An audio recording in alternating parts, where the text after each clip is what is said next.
I'm so excited for today's lesson. I'm standing on the ceiling.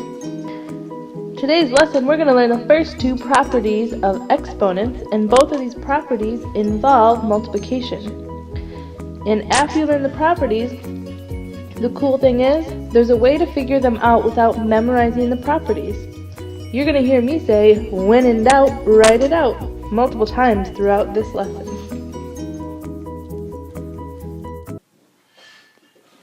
So to start out, we're going to do a few different examples in which we will write it out so you get the hang of what that means.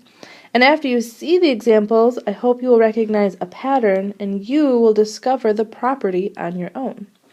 So this first example, 3 squared times 3 to the third power. I don't want you to evaluate that all the way. I'm going to write it out. What does 3 squared mean? It means 3 times 3. And then what does 3 to the third power mean?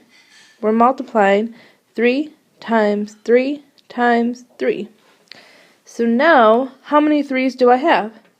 1, 2, 3, 4, 5. So that equals 3 to the 5th power.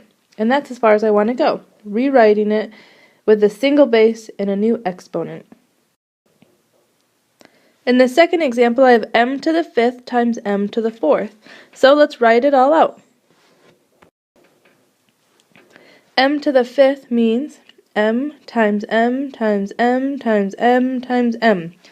5 m's, and then we're multiplying by m to the 4th, which is 4 m's, m times m times m times m. So now how many m's do we have? 1, 2, 3, 4, 5, 6, 7, 8, 9. So this equals m to the power of 9.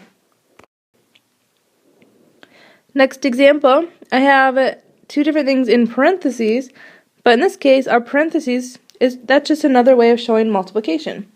So we first have x, and when x is by itself, you could think of it to the exponent 1. So we just have 1x, and then we have x to the 6th power, so we're multiplying by x times x times x times x times x times x. So now, how many do I have? How many am I multiplying by? 1, 2, 3, 4, 5, 6, 7.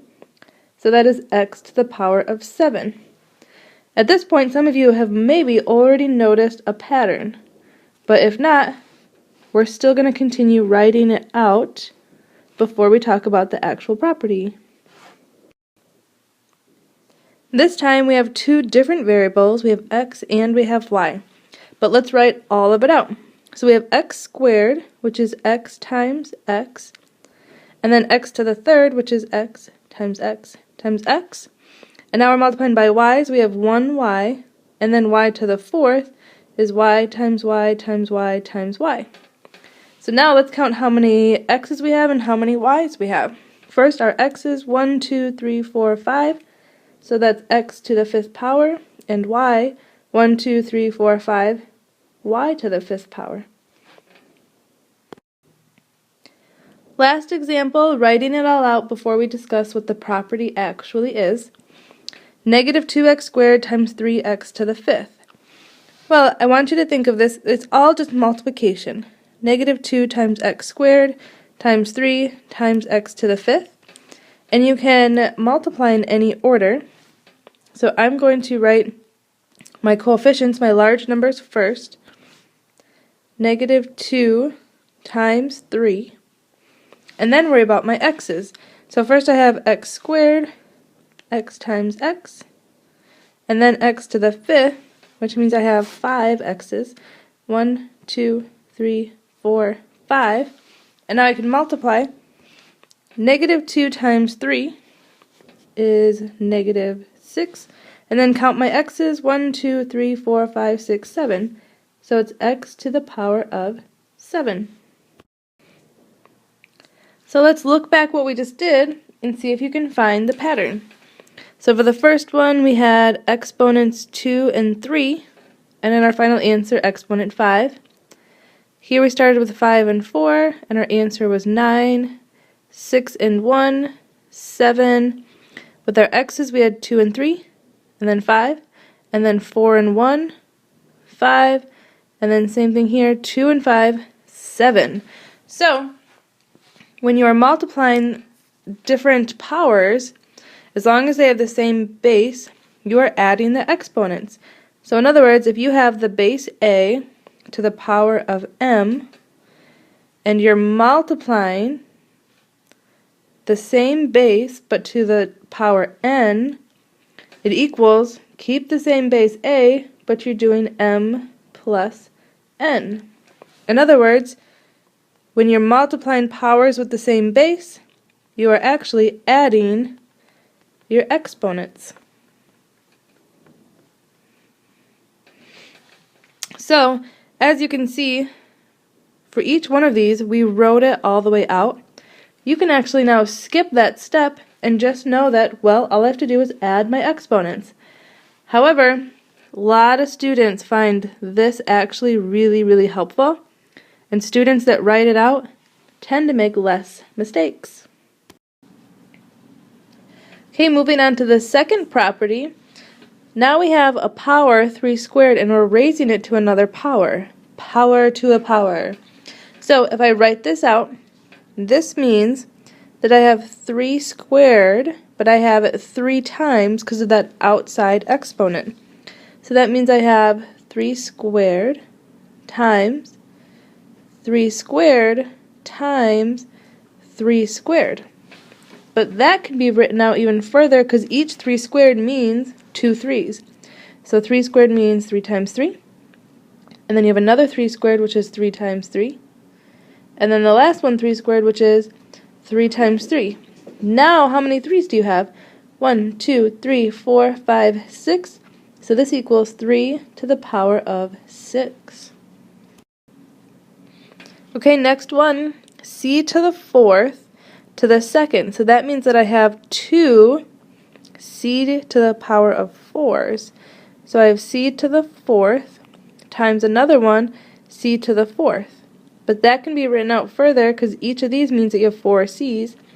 So 1, 2, 3, 4 is c to the 4th, and we're multiplying by c to the 4th again.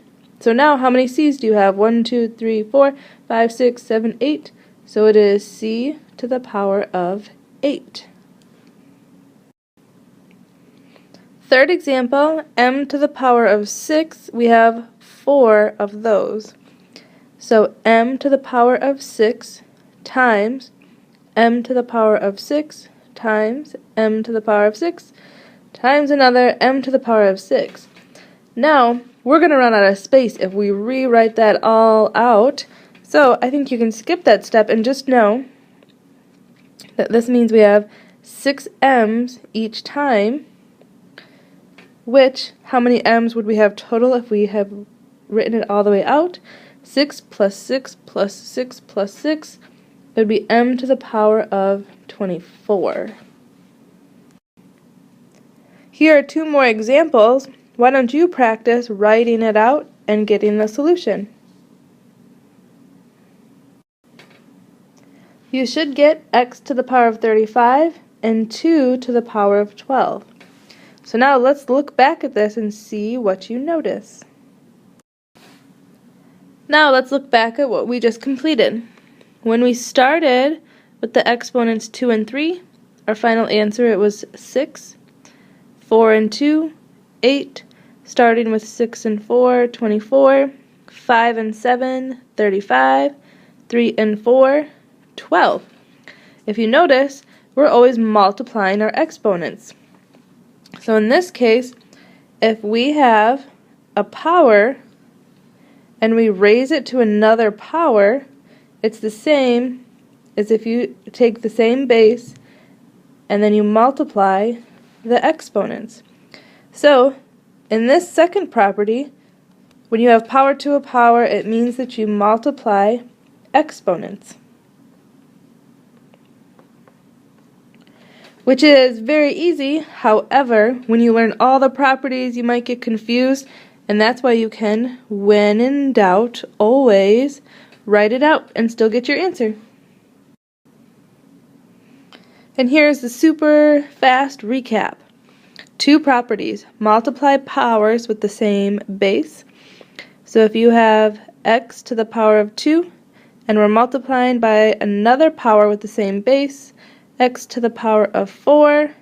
That equals x to the power of 2 plus 4, which is x to the power of 6.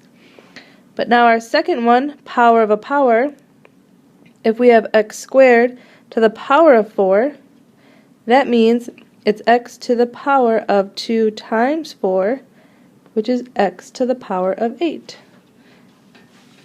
Good luck with the lesson, and let me know if you have any questions.